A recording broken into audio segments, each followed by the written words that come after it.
आपके पैरों के ठीक नीचे एक ऐसा पानी का भंडार छुपा है जो हमारे सभी महासागरों जितना बड़ा है।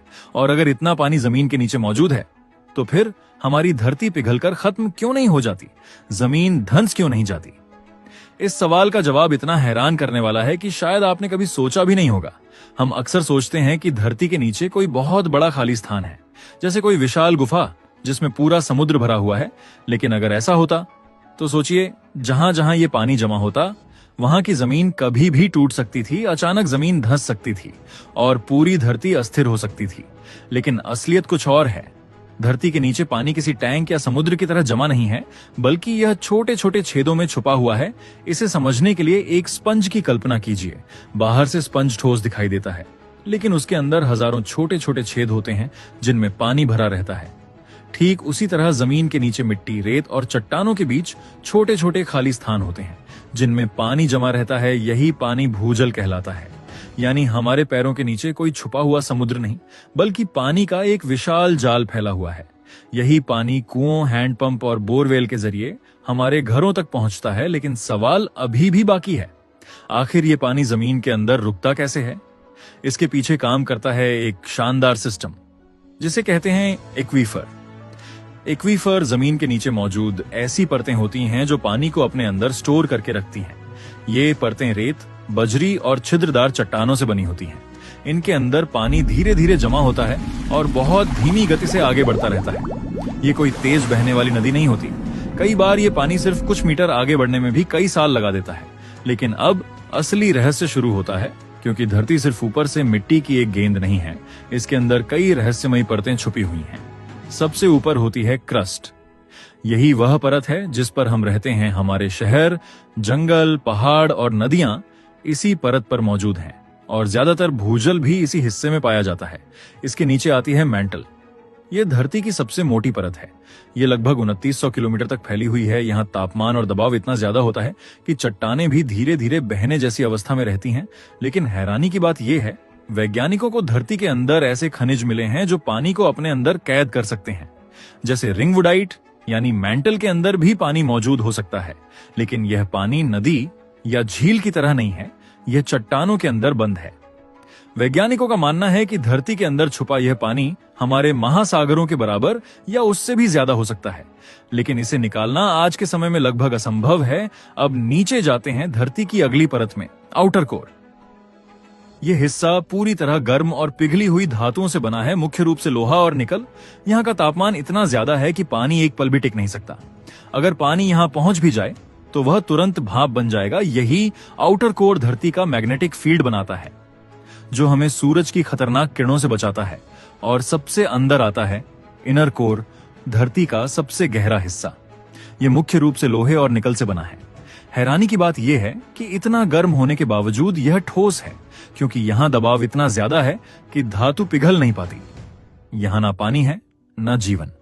यानी जैसे जैसे हम धरती के अंदर जाते हैं, पानी की दुनिया खत्म होती जाती है और शुरू होती है गर्मी और दबाव की दुनिया।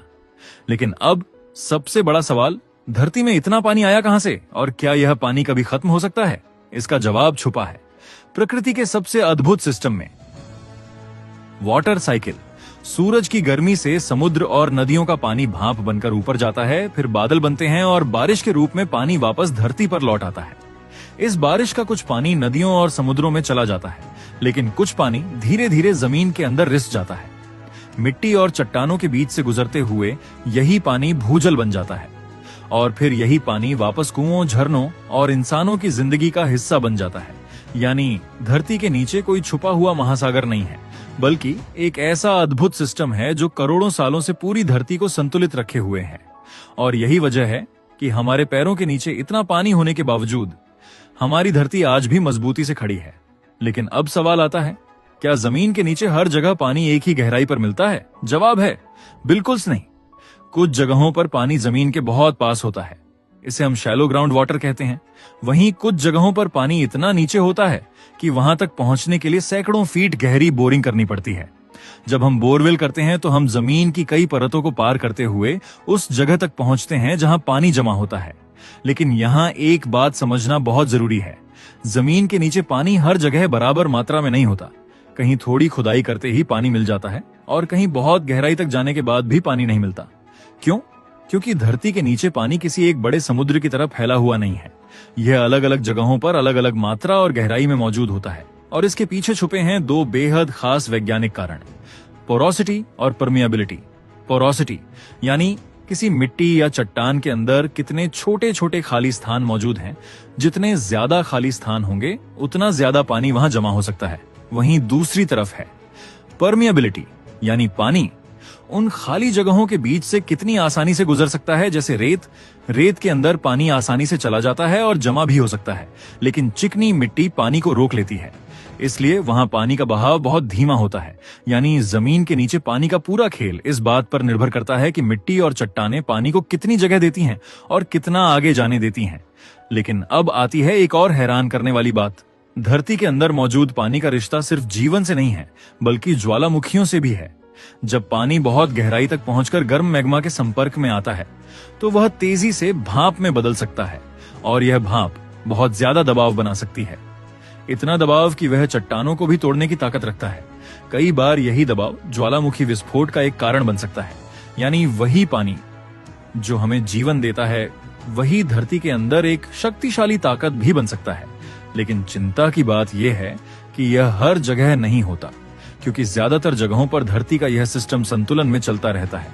अब बात करते हैं असली दुनिया की, क्योंकि भूजल के साथ छेड़छाड़ के असर हमें साफ दिखाई देने लगे हैं। दुनिया के कई हिस्सों में जरूरत से ज्यादा भूजल निकालने की वजह से जमीन धीरे धीरे नीचे बैठने लगी है। जब हम लगातार पानी निकालते रहते हैं लेकिन जमीन को वापस पानी भरने का समय नहीं देते, तो एक्वीफर धीरे धीरे खाली होने लगते हैं, और जब नीचे की परतें कमजोर पड़ती हैं तो ऊपर की जमीन को सहारा नहीं मिल पाता। नतीजा, जमीन धंसने लगती है, कुएं सूखने लगते हैं और पानी की कमी बढ़ने लगती है। यानी जो पानी हमारी जिंदगी चलाता है, अगर वही खत्म होने लगे तो इंसानी जीवन पर बड़ा संकट आ सकता है। लेकिन अब एक छोटा सा सवाल, गर्मियों में नलकूप का पानी ठंडा क्यों लगता है और सर्दियों में वही पानी गर्म क्यों लगता है, जबकि पानी तो जमीन के अंदर है और धरती अंदर से गर्म है? इसका कारण है जमीन के अंदर का स्थिर तापमान। जमीन के नीचे पानी का तापमान लगभग 20 से 25 डिग्री सेल्सियस के आसपास रह सकता है। गर्मियों में जब बाहर का तापमान 40-45 डिग्री तक पहुंच जाता है, तो यही पानी हमें ठंडा महसूस होता है, और सर्दियों में जब बाहर का तापमान 5-10 डिग्री तक गिर जाता है, तो यही पानी हमें गर्म लगता है। लेकिन अब सबसे ज्यादा हैरान करने वाली बात, धरती के अंदर मौजूद कुछ पानी हजारों नहीं बल्कि लाखों साल पुराना हो सकता है।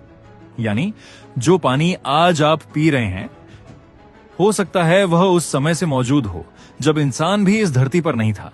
और इससे भी ज्यादा अद्भुत बात, धरती की हर पानी की बूंद इस जल चक्र का हिस्सा बन चुकी है। जो पानी आज आपके गिलास में है, वह कभी बादल रहा होगा, कभी नदी में बहा होगा, और शायद करोड़ों साल पहले किसी और रूप में मौजूद रहा होगा। यानी पानी सिर्फ एक चीज नहीं, यह धरती की सबसे पुरानी कहानी का हिस्सा है।